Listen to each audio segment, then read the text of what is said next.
It definitely wasn't always cricket. The way my career has gone has kind of been falling into things where there have been opportunities somewhere and I've taken it. Probably my confidence was really low, and I was very much in a headspace of what would I do? Who would actually want to listen to anything that I said, or what would I? So I just wasn't in a good enough place to even contemplate doing that. Number of views is way up when India wins, and it goes straight down when India loses. So I've learned that very, very quickly. Some of the phrases you've used there, like the Eastern Hemisphere, lead me to believe that you have been Googling me and you have come across some truly ridiculous. If we're talking about ridiculous things, I'm a millionaire. I own an Audi. It's really amazing, some of the things that are on there. If I had the measurements that they say I have, I wouldn't be doing this. I would be a supermodel. I check it like you read sing spelling it, yeah? I really don't mind. You hit me once, I hit you back. He's bowling like my Auntie Annie when she'd had too much sherry to drink. Played over my head, then I set fire. मैंने कहा बेटा बेटा होता है और बाप बाप होता है. Hello and welcome to Pie Checkers Cricket Podcast. I am Vivek, and joining me are Shivam and Sumay to do the pie checking. Now, before we start, as always, thank you for all those who are liking, sharing, commenting, and subscribing to us. And to all those who are not, we please request you to do it. It means a lot to us. So today, we are delighted to have with us someone which ESPN calls as the most established journalist in the Eastern Hemisphere. Even though us cricket fans, for us cricket fans, hemispheres don't matter. She is truly global. She has covered cricket for ESPN Cricinfo, Fox Sport, ABC, the Wisden Cricketers Almanac, the Times. The list keeps going. From the Polite Inquiries frame, and now with her own popular post-match show, The Good, the Bad, the Ridiculous, we are joined by the ridiculously good Melinda Farrell. Thank you for coming and joining us today on Pie Checkers Cricket Podcast.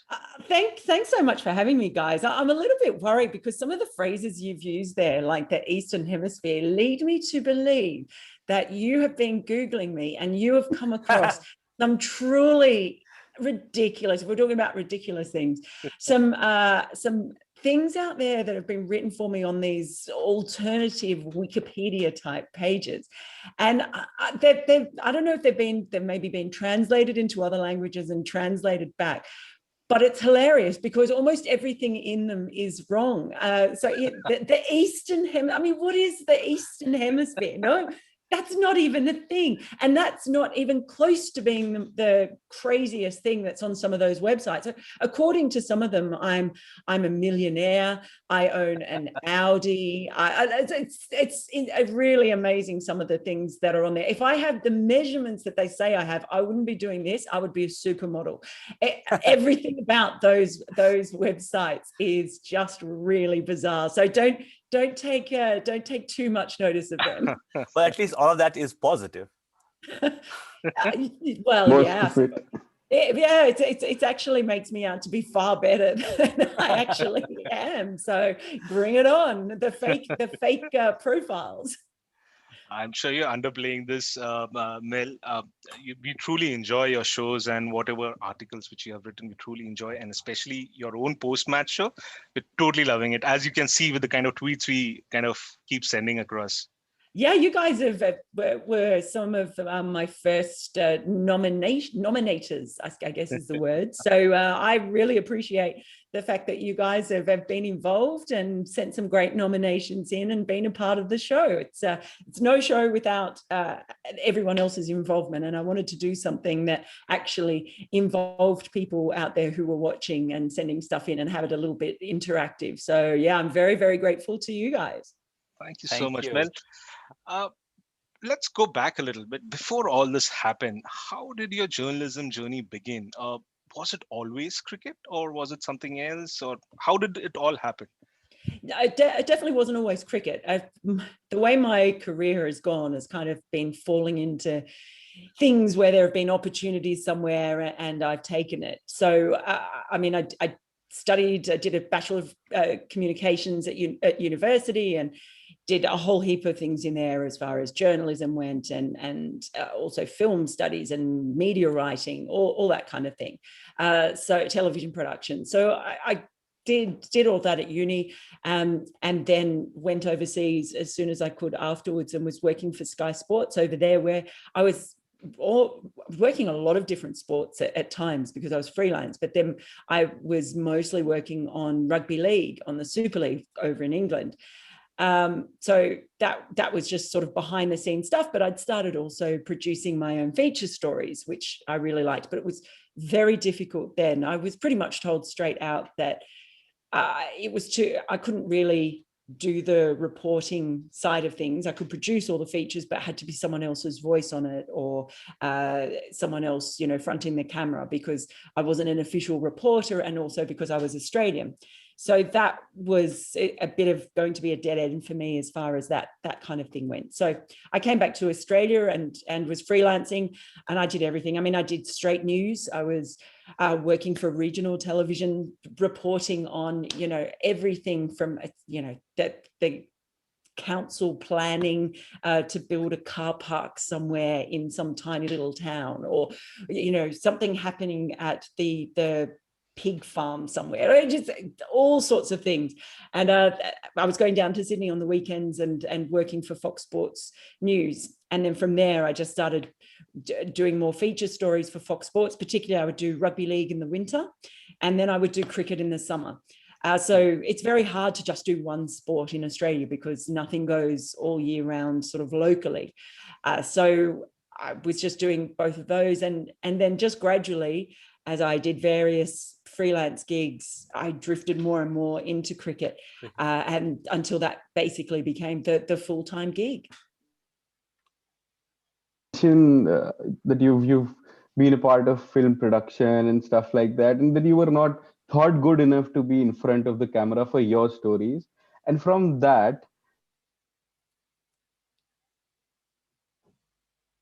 more famous shows rather.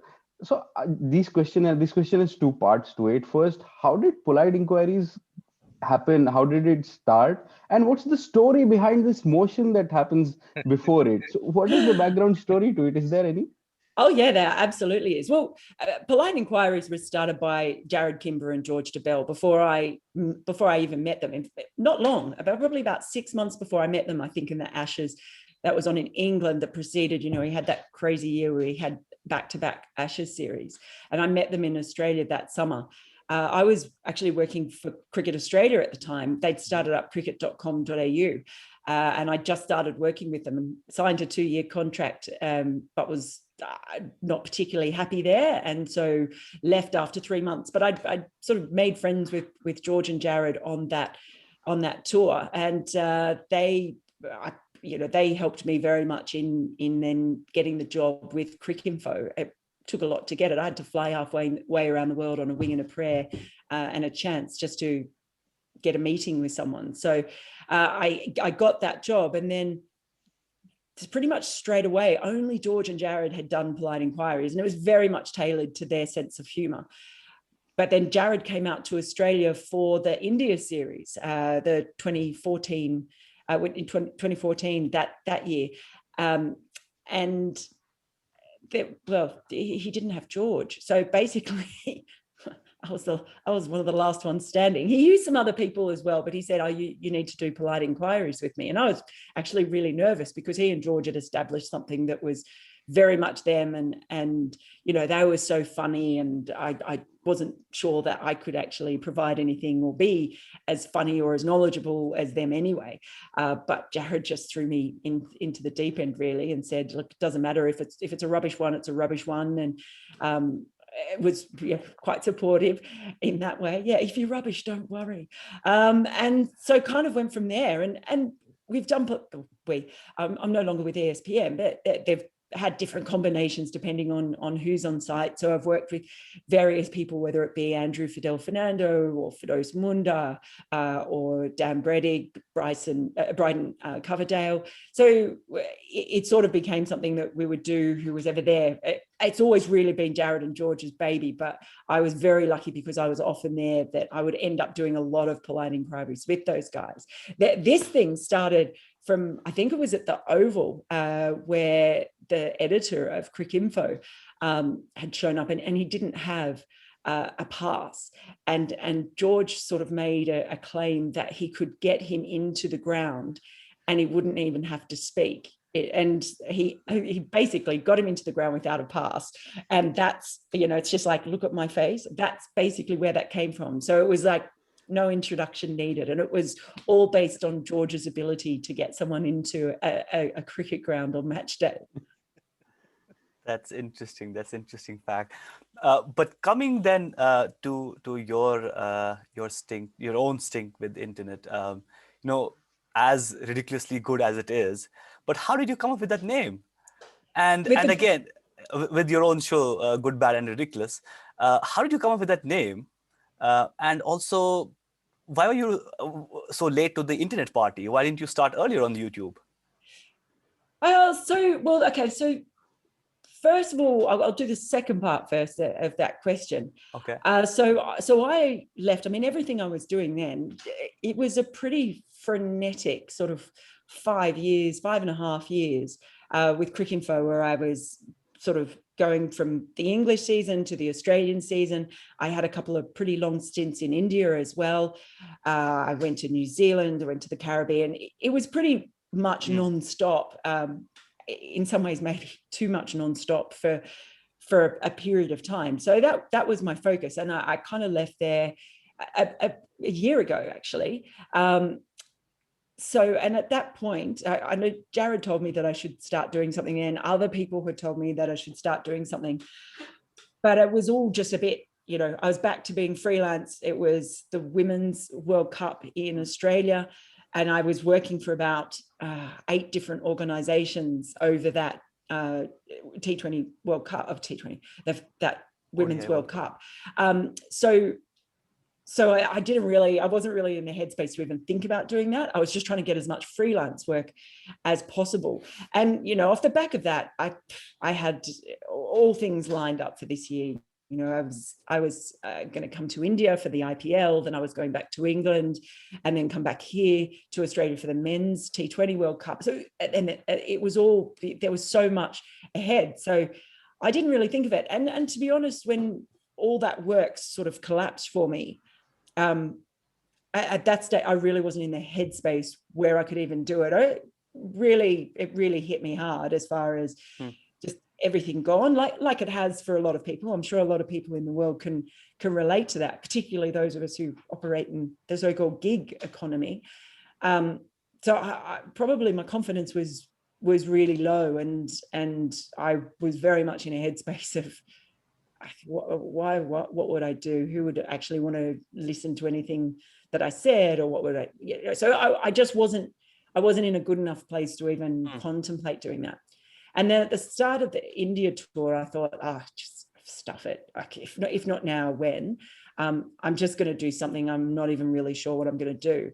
And so I had sort of some general videos in there that I took outside the game, the first couple of white ball matches.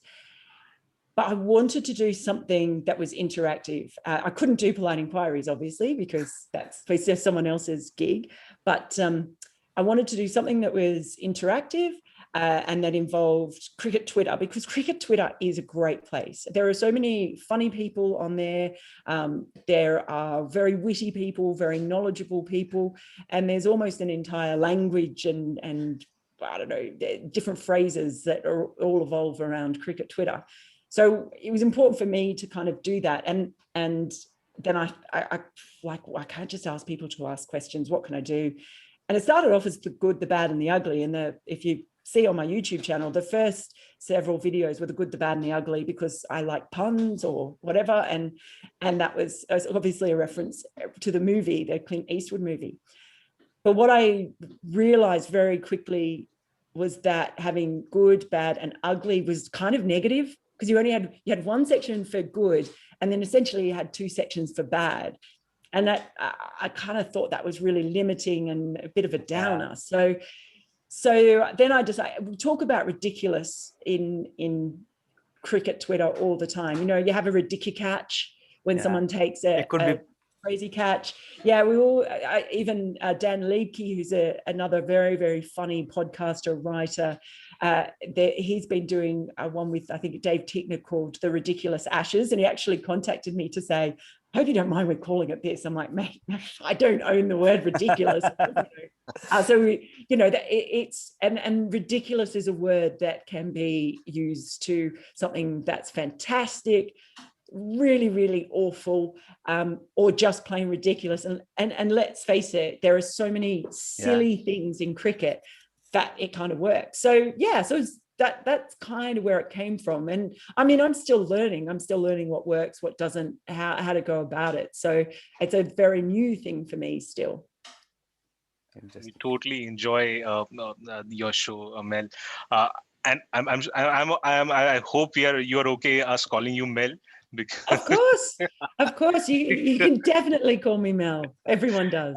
Yes, so we totally enjoy your post-match shows. So now, for us fans, Mel, we love listening and reading to all post-match reports, especially when India is winning. But we always wonder. Can I just say on that too, like just on that, it's what I've noticed really quickly is quite funny, is that the number of views is way up when India wins, and it goes straight down when India loses. So I've learned that very, very quickly. But India winning is good for cricket economy, I believe. Yeah, so you were saying something? But that's also because you've covered India series. So obviously you will cover other series and you will see maybe a normalized. Yeah, we'll see. I do want to cover lots of different things. So it was just when I started, India were here, and then this series was coming next. The time zone works quite well. So who knows? We'll see what direction it goes in the future. But I do love covering a variety of teams, because it can get boring talking about the same players all the time. Yeah. It's quite nice to talk about different players and have different stuff to talk about. Sure. Yeah. So how does this happen, Mel? We, as I mentioned, we love listening to or reading articles, like I mentioned, especially after India winning. So how do you guys do it so quickly? There is a story and there is an article which is so well written, and we enjoy it. But how do you, in a matter of hours, able to reproduce a story or an article? If you're talking about written articles, look at it. It probably depends on the type of article and who you are. Like some writers are able to just churn it out really quickly. I'm an agonizer, so it tends to take me a long time. But it also really depends. If you're watching a game and an idea, really strong idea, comes to you, often they're the ones, and you're sort of pumped full of emotion, they're the ones that you can write much more quickly. The days when you've got to write something and you're just not quite sure if it's there, or it's not as strong an idea, or it's funny, they're the ones I think that are much harder to write. Like I can think of one that I pumped out really quickly just based on the emotion. Was when Pakistan were chasing at the Gabba.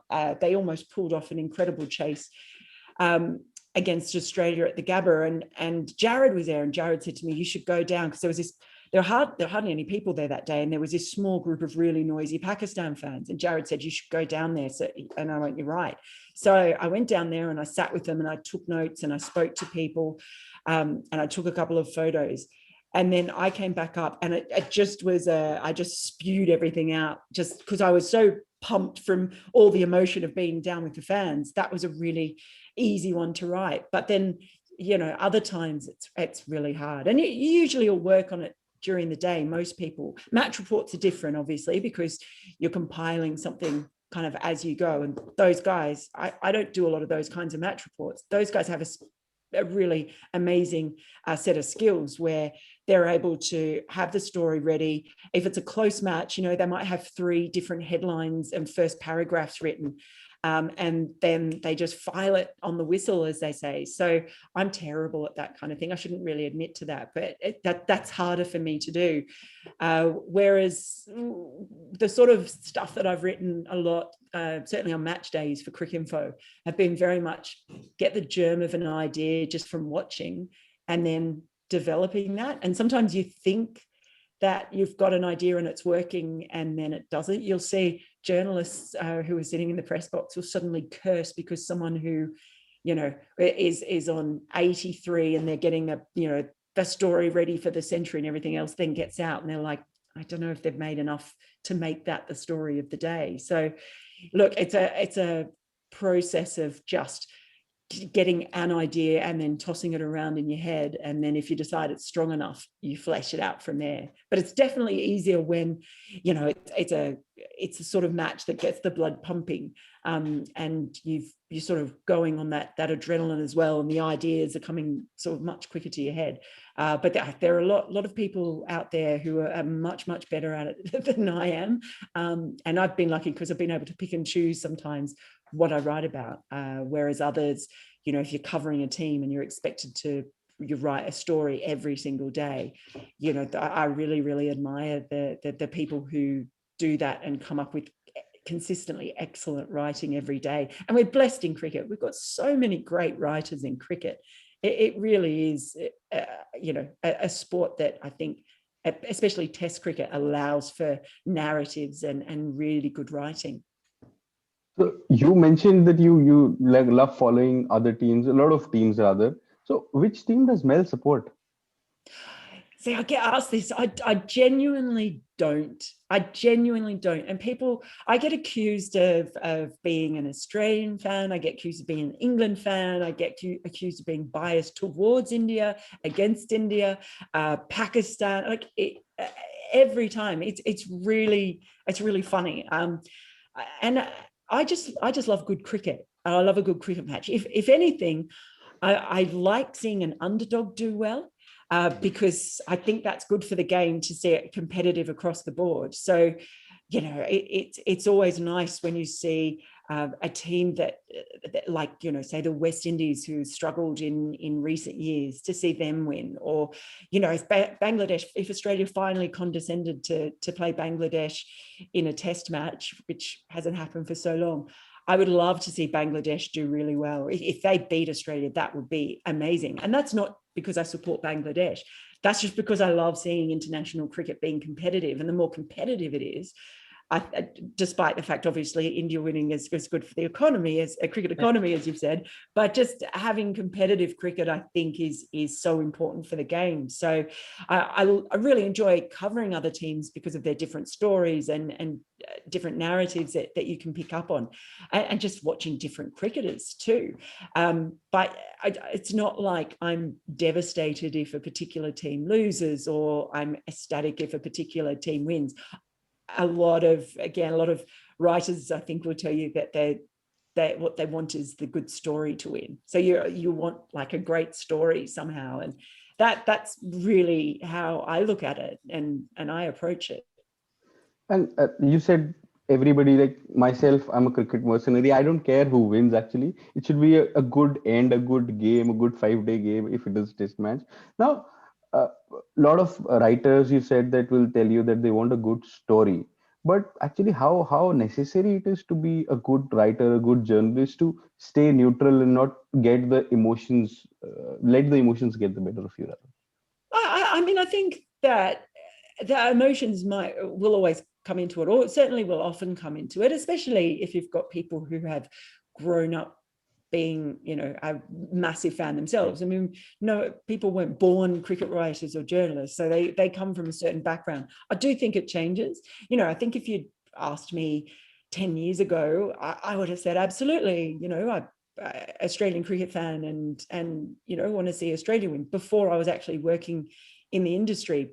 But that really changes. And the other thing that changes it for me, which is probably, it's not a good thing, but if I do a feature on someone, or if I've dealt with various players or whatever, and they're really great to deal with. I kind of like to see nice people do well. So, or if I've done a feature, it's like, God, that would be amazing if this feature ends up in the next series. It's like, oh, I did a big one on, it was really tricky. I did a big one on Owen Morgan before the last World Cup in England. And, you know, when it came to that final, it was, who could you really want to win in that? There were two brilliant teams there. And I've had such great dealings with New Zealand cricket every single time. And I also have had great dealings with England cricket. There was a little part of my brain that was like, oh, that big feature I did on Owen Morgan, this would be amazing. This feature, I've written this feature and it has the ultimate like coda, this little epilogue where, and yes, he ended up winning the World Cup. So those sorts of things sort of that do come in your mind. Oh, what does that mean for the story? It's very, very selfish. I'm a selfish person. I'm a bad person. What can I say? The World Cup is coming this year, and you've written an article about Aaron Finch. Although I'm not sure. So, okay.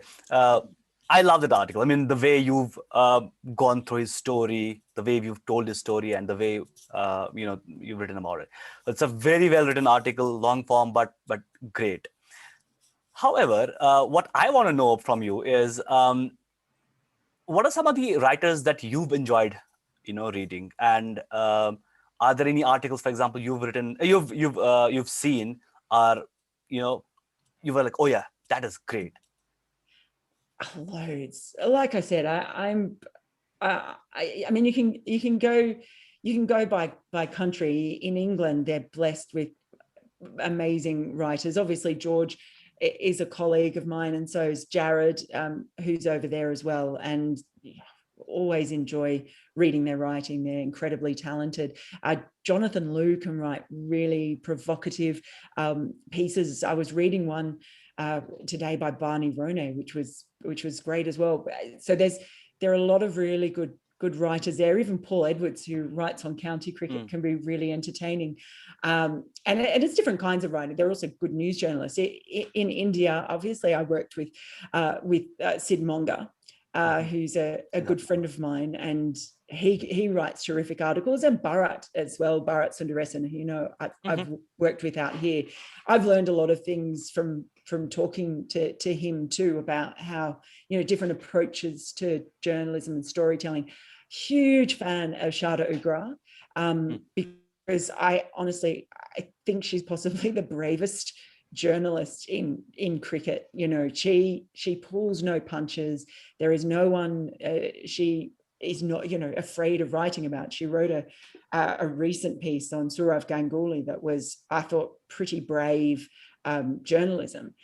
So she's obviously wonderful. And then in Australia, obviously Gideon Haigh is held up as a really great example, and he's been incredibly supportive of me. I'll just get this little email after I've written a feature from Gideon that'll just say, "Enjoyed that, Mel. Good areas," as they say. And it even reads like Gideon sounds.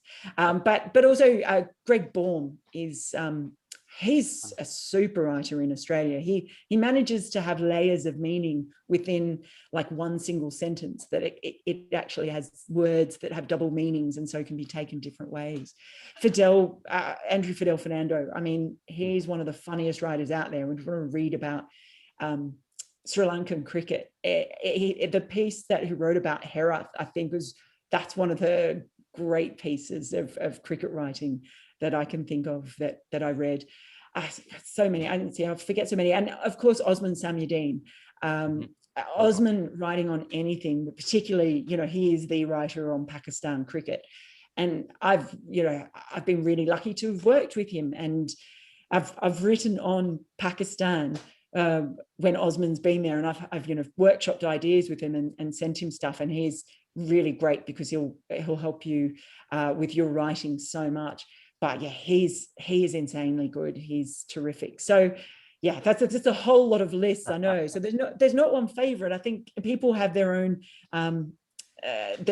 strengths and styles. And yeah, we're lucky in that cricket has a broad church is a broad church when it comes to cricket writing. So you can have funny articles, you can have very highbrow articles, or you can have very technical writing in there as well. Even some of the like young guys coming up through cricket that I know in England, like Vish and Will, they are fantastic. And yeah, lots of those guys. There's too many talented people. I hate them. I want them to go away. I think we get our answer why you are so well liked in the cricketing community and even by fans, because you're partial to no one. You like everyone. Jokes apart, Mel, for us fans looking from afar, a life of a journalist seems very envious because you're at the ground watching live cricket, interacting, hobnobbing probably with the players of the match, big players. But I'm sure there are a lot of things which, if you get into it, are very hard for a normal person. I mean, generally, how hard is the life of a cricket journalist? Well, there's not as much hobnobbing as you might think. There's especially now that COVID has changed things. There's very, very little hobnobbing. There might be the odd conversation from socially distanced on the way to the nets or back, but definitely not a lot of hobnobbing. We are spoiled, and I think all of us appreciate that. We have front row seats to some of the great matches and great moments in the sport, and we're very, very well looked after as well. You might, because you're always seeing pictures of food and lunches and everything else, which is crazy. And we get to watch in comfort. So when it's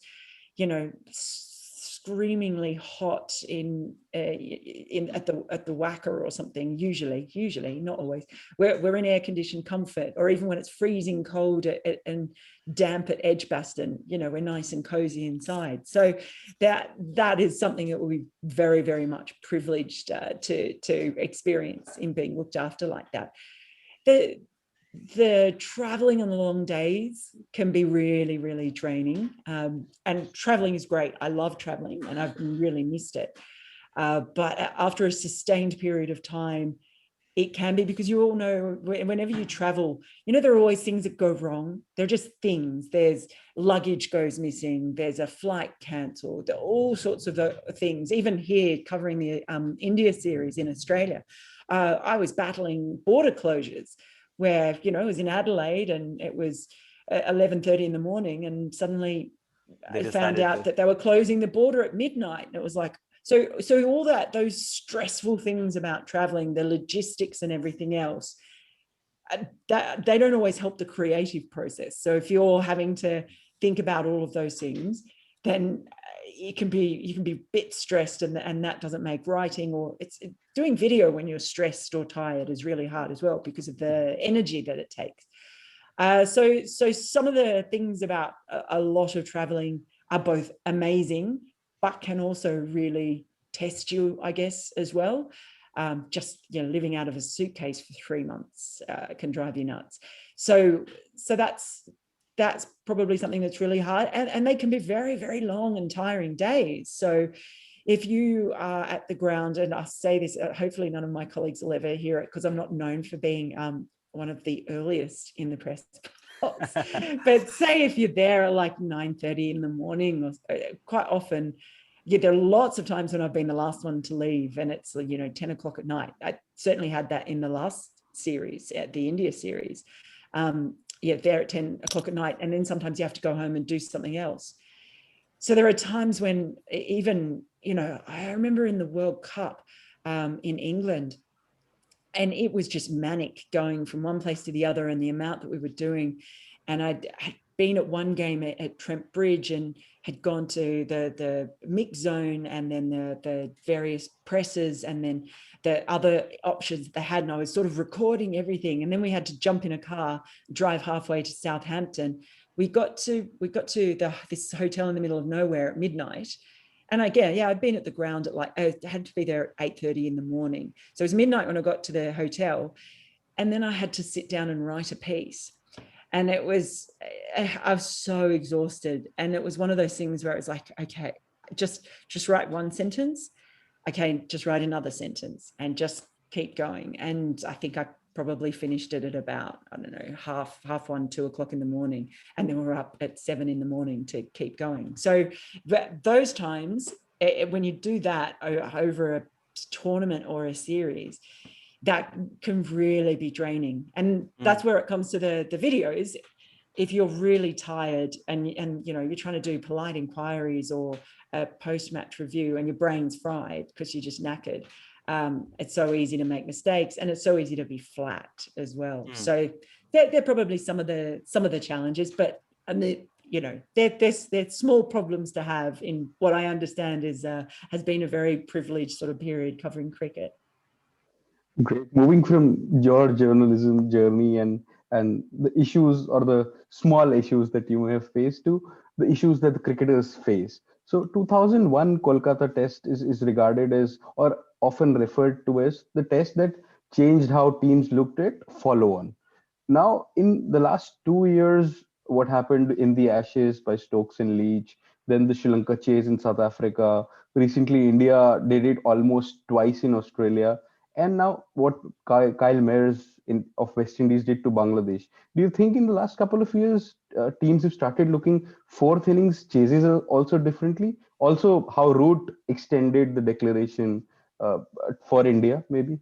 Yeah, well, a lot of people were criticizing Joe Root. As you know, it's often referred to as declaration speculation, and it always comes into play. And some former players are very big on this and very quick to sort of invoke you've got to be prepared to lose to win and all that sort of stuff. I mean, it's really easy, particularly for us, when we haven't been out there for days trying to build up a lead and get ourselves into a position where, we could win or draw a game. So it's really easy to sort of say, oh, they should be doing this or they should be doing that. Sometimes I guess we have to respect or understand that the players have got some view, and sometimes it might come off and sometimes it might not. That's just part of it. In the end, Root played that perfectly because they'd won the game by tea. It was all over. So his decision making's pretty hard to question. It wasn't attractive to watch. I guess that's the thing. But then that's not their objective. He's not going to worry. Joe Root's not going to worry about people moaning on Twitter that they're not scoring enough runs and they should be declaring. That's not going to affect him. But yeah, I do think you're right. I think it's changing, and often we hear criticism of what T20 cricket has done to Test cricket batting, and the fact that players don't seem to be able to bat time or cope with different pitches because they're used to playing on flat T20 pitches as well. Their techniques might not be as solid as those who are raised to just play 4-day cricket or 5-day cricket. But then maybe that's also part of the advances in cricket that have been made from the influence of T20 cricket in targets that seemed unreachable in the past are completely different for those who are used to scoring up to 200 runs or even more in 20 overs. So I do think that has changed things, and I don't think we're getting as many draws. I know that there are the stats on this, but we don't seem to be getting as many draws, except for rain affected matches, as we used to. And I think that's part of it as well. The game's speeding up a little bit. And yeah, so you're right. We've seen some incredible acts of fourth innings batting heroics in the past year. And that has got to be in players' minds, in captains' minds, when the whole concept of declaring and when to declare comes. Because I mean, can you imagine if you're in Joe Root's situation and say England had ended up drawing that match and he'd copped some criticism for that. Can you imagine though how much criticism he would have copped if he'd have declared early and then India had chased down the target and England had lost the game? So that's sort of how I look at it, but imagine the criticism if they go one of either way. Interesting. Now, we talked about the English, cricket test match. I want to go a little back and talk about the Australian series. Now, we talked with Bharat, and he was like, "Hey, in Australia, even in August and July, the series was so hyped. Everybody was talking about it. They used to call it the Virat Kohli series. It's on screen all the time. It's on banners and so on and so forth. And it turned out to be a great cricket series, right? But the results, the way it came out after the fourth test, um, how how has that changed? Are the fans still, as pumped about, India coming over, or has it changed somehow for people? How's the mood been overall for fans after this Look, series? the thing that I found really interesting is talking to people not involved with cricket, just casual cricket fans. Um, People you just run into the builder who was working on the bathroom here where I was. All these people, the thing that they kept saying was how gutsy were those Indians? How much fight did they put up? That was, they lost it. I think Australians really bought into that story, and I had loads of people say to me, I was actually hoping, Australian people saying to me, I was actually hoping India would win because, they've been through so much and they'd shown so much fight, and also the various things, the Tim Payne narkiness on stump mic, all of that sort of stuff, the kind of publicity around racist comments in the stands, all of that sort of stuff. Just, I think it is a bit of a turnoff for casual fans. Most people, I think most fans want to feel like they're supporting the good guys. And there doesn't have to be good guys and, one team the good guys and the other team's the bad guys. But I think a lot of people want to feel like they're supporting, a good team or whatever. So that was something that really struck me. And even in the newspaper articles that came out, the narrative was like, hats off to India. There was, it was real admiration, and it was, they deserve to win. They were better than Australia. And fair play to them. So that for me was really interesting. And I think the absence of Virat Kohli for the majority of that series was interesting as well, because I actually wrote a piece when India came out the previous time, when the last series when they were out, and the whole theme of the piece was Virat Kohli is living in our heads, because all the TV promos and everything else were all about Virat Kohli. Like, everything was about him. They had animated series with Virat Kohli in them as advertisements. I'd never seen that about one player before. Not in the same way. I can't think of any one player who's been highlighted so much in Australia. It was really incredible. So they milked that for all it was worth before the series started, with Virat coming, and obviously the narrative of Australia having been beaten last time as well. But then what happened was it kind of, then once he left, it meant that there was more room in the media and the headspace of people watching for all these other great stories to be told. And all of these other cricketers had their moment in the sun. There were so many. Siraj had his moment. Rahane had his moment. Ashwin did. Pujara. All of the players. Washington. So Rishabh Pant, obviously. So I thought that was actually a really cool thing, that because all of a sudden the media couldn't just hang everything on Virat Kohli all the time. It just allowed, and that's not Virat's fault at all. It's the way people react to him. But it was nice to see all these other stories unfold and see other players have a real chance to have a moment sort of center stage in the spotlight. Yeah. So one of the major fallouts, Melinda, if I can call that as fallout, is I have been listening to a few Australian podcasts, and there is a sense there have been noises coming out against Justin Langer. And the way it is being interpreted is that there are players, especially the player managers, who are actually leaking out these stories against Justin Langer. All that generally happens in this part of the world. But happening in Australia, that is something very new. What do you make of all this? Players actually purposefully leaking stories against Justin Langer. Well, I don't know. I mean, you think about the last days of Mickey Arthur as Australian coach, and the stories and complaints that came out around there, where there was obviously some friction with players and the coach.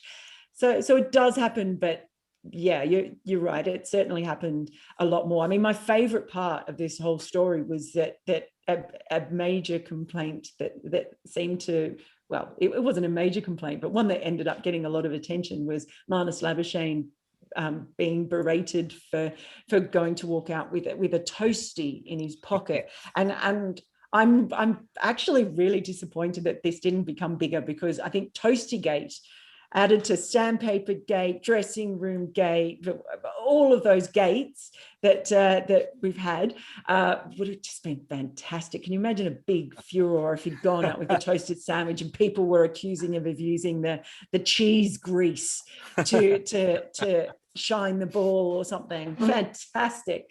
That Toastygate was probably my favorite part of that. Australian cricket's a funny thing. People in Australia, there are a lot of Australians who are cricket fans in the summer. So when it's summer, they'll follow the various football codes in the winter, and then when summer's here, everyone suddenly pays attention to cricket for a fairly small window of the year. And even though people might follow what happens overseas, I just don't feel that it's followed as passionately as it is in other countries. So, for example, if you take Indian fans, obviously love watching India wherever they are, whatever they're doing. That's a huge part all year round, and people would say they're Indian cricket fans. In England, you've got really passionate and fans who go to county matches, and they'll say they're a Surrey fan, or they're a Warwickshire fan, or whatever it is. And because it's behind a paywall cricket there, they have to pay to watch it. They have to pay a lot of money to go to a lot of games in smaller grounds, so there's not as many tickets available. In Australia, it's on free-to-air television, and I think most fans would say they're sports fans and they watch cricket in the summer, as opposed to being year-round cricket fans. You don't hear many people say, I'm a mad New South Wales fan when it comes to Sheffield Shield. It's quite different. And it's a big section of the community that love watching cricket in the summer and say, yes, they're cricket fans. But things that happen overseas tend not to make as big an impact. So the fact that Australia have now lost back-to-back series at home against India is the thing that stings, because Australian sports fans who like watching cricket in the summer like seeing Australia win. So I think, the fallout from that, and bearing in mind that next summer in Australia is the Ashes.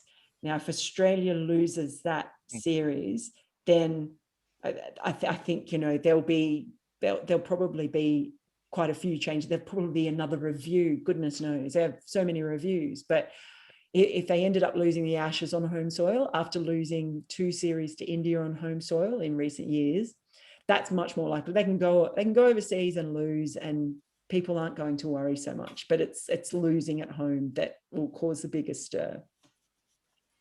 Great. So talking about the talk and the Australian cricket, what do you make of the noise that is being created around Australia calling off the South African tour at the last minute? Yeah. Also the fact that you already mentioned, Australians are looking like as if it's a condescending thing to go and play outside somewhere else.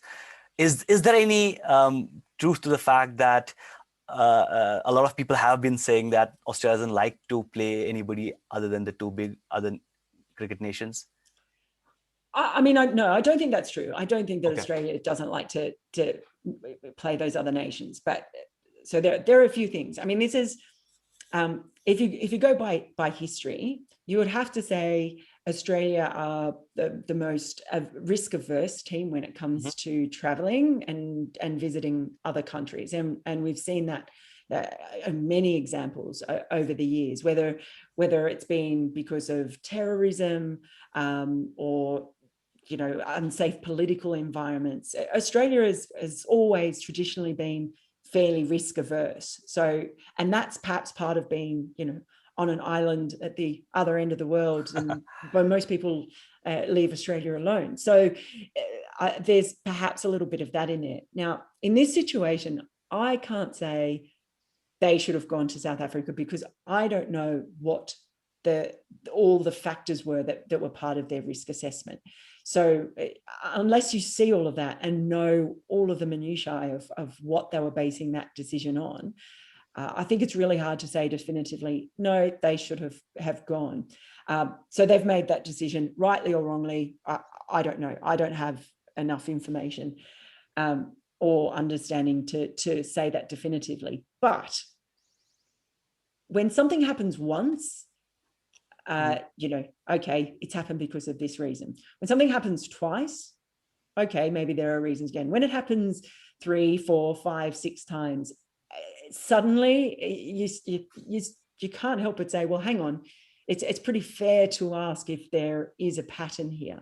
Now, there were reasons that they called off some of those games last year that were set up as, warm-ups to the T20 World Cup. It didn't make sense, perhaps, to play some of those. Okay, they still would have meant a lot to those countries that were supposed to come to Australia. Yes, that's the thing. There are always reasons. How many cancelled tours of Bangladesh and Bangladesh coming to Australia have we had? There have been so many. I feel really sorry for Bangladesh in particular. England hasn't been great to Bangladesh as far as hosting them either, but there have been so many. And so the problem then becomes the Australian Cricket Australia officials, and I feel sorry for Nick Hockley, who's there now, because he's interim. He's kind of come in here and he's battling to justify, years of perhaps neglect towards some countries. But, Australia quite happily jumped into the big three, so-called big three arrangement. And they have cancelled these tours over a long period of time, and they've still managed to travel to England last year, and they've still managed to host India at home. So now they can say, we value international cricket as much as they like, but they're only words. The only way that they can change that perception around the world is by their actions, is by committing to series and test matches and tournaments in not just in England and India, or having those teams come here. Sure, but teams are always, countries are always going, and boards are always going to want to have the big money-making series, but sort of a bit of a responsibility if you're one of those money makers I think, to kind of help grow cricket and keep cricket financially viable. Otherwise, we're just going to end up with India, England, and Australia playing each other, and that would be a tragedy, I think, for world cricket. So Australia's got to, essentially, if they really want to lose this perception, they're going to have to walk the walk. Mm-hmm. Absolutely. And with that, it's a wrap. Mel, thank you so much for joining us this week. You've been extremely gracious to kind of accommodate us in your schedule. So thank you so much. And we're looking forward to the good, the bad, the ridiculous for today's first day one. The day we are recording is the second test match, first day. So we'll be looking forward to that later in the day. Thanks so much for having me, guys. It's been really lovely to chat with you. Thanks a lot. Thank Bye-bye. you. Bye. Good day. I check it like you read Sing spelling it, yeah? I really don't mind. You hit me once, I hit you back. He's bowling like my Auntie Annie when she'd had too much sherry to drink. Played over my head, then I set fire. मैंने कहा बेटा बेटा होता है और बाप बाप होता है.